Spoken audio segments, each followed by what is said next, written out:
मैं तेरे ऊपर एक्शन लूंगा। अभी मैं खुद आपके साथ बोल रहा हूँ कि आप मुझे डायरेक्ट कॉल पता दिए। हे संभाषण आहे राज्याचे उपमुख्यमंत्री अजित पवार आणि सोलापूरच्या माढ्याच्या पोलीस उपअधीक्षक अंजली कृष्णा यांच्यातील। अंजली कृष्णा अवैध मुरुम उपशावरून थेट अजित पवारांनाच भिडल्या, तर अजित पवारांनी अंजली कृष्णांवर थेट कारवाईचा इशारा दिला। स्पेशल ऑफिस ही हमको, हाँ तो हमको उनको मदद करने का ही काम है सर। आपके साथ बोल रहा हूँ, मैं आपको आदेश देता हूँ कि वो रुकवाओ और आप जाओ और तहसीलदार को बताओ कि अजित पवार जी का फोन आया था, डिप्टी चीफ मिनिस्टर ने मुझे कहा ये सब रुकवाने के लिए, क्योंकि अभी मुंबई में जरा मुंबई का माहौल एकदम खराब हुआ है, उसको अपने को प्राधान्य देना है। मेरा नाम बताओ उनको सर। वो मुझे आप एक काम कीजिए, आप मुझे मेरे फोन में मतलब डायरेक्ट कॉल कीजिए ना। एक मिनट, मैं तेरे ऊपर एक्शन लूंगा। अभी मैं खुद आपके साथ बोल रहा हूँ कि आप मुझे डायरेक्ट कॉल पता दिए। सर मुझे कैसे पता है आप सर समझ रही है सर, जो आप बोल रही है समझ रही है, पर मुझे सुनो मुझे देखना है ना, मेरा नंबर दे दो या व्हाट्सएप कॉल करो। ठीक है सर, मैं यहाँ से बोल देता हूँ। ठीक है सर। हा आवाज नीट निरखून ऐका। अवैध मुरुम उत्खननाच्या विरोधात कारवाई करणाऱ्या आणि अजित पवारांना थेट भिडणाऱ्या या पोलीस उपअधीक्षक अंजली कृष्णांच्या हिमतीची सध्या जोरदार चर्चा रंगली आहे। मात्र अजित पवारांना भिडणाऱ्या अंजली कृष्णा कोण आहेत पाहूया। अंजली कृष्णा मूळच्या केरळच्या तिरुवनंतपुरमच्या। वडिलांचं कपड्याचं दुकान तर आई टायपिस्ट म्हणून काम करते। त्या 2023 बॅचच्या IPS अधिकारी आहेत। 2 वर्षांपासून त्या राज्यात कार्यरत आहेत। तर प्रामाणिक आणि दृढ निश्चयी अशी अंजली कृष्णांची ओळख आहे। मात्र माढ्यातील कुरडू गावच्या रहिवाशांनी मुरुम उपशाची परवानगी होती आणि त्यानंतरही अंजली कृष्णा कारवाई करत होत्या असा आरोप केलाय। काय झालं, इथं काम चालू होतं लोकसहभागातून आणि ग्रामपंचायत जनसुविधेतून मुर्मीकरण चालू होतं। अतिशय रस्ता 10 वर्षापासून खराब आहे।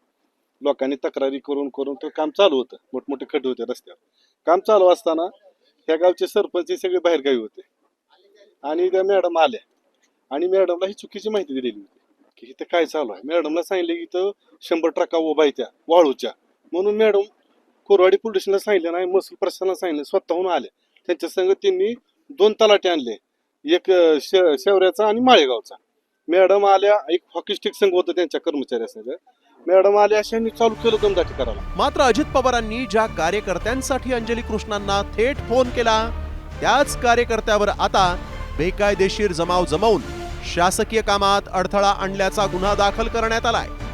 तर दुसरीकडे अजित पवारांच्या राष्ट्रवादीचे आमदार अमोल मिटकरींनी अंजली कृष्णांची डेरिंग काढत त्यांच्या चौकशीची मागणी करत UPSCला पत्र पाठवलंय। राज्यात जे आपण जातो तिथं आपण खातोय त्या राज्याचे मुख्यमंत्री आणि उपमुख्यमंत्री कोण आहेत हे साधं जर त्या बाईला माहीत नसेल तर अर्थातच तिची निवड प्रक्रिया पूर्णपणे चुकलेली आहे असा आम्हाला संशय आहे।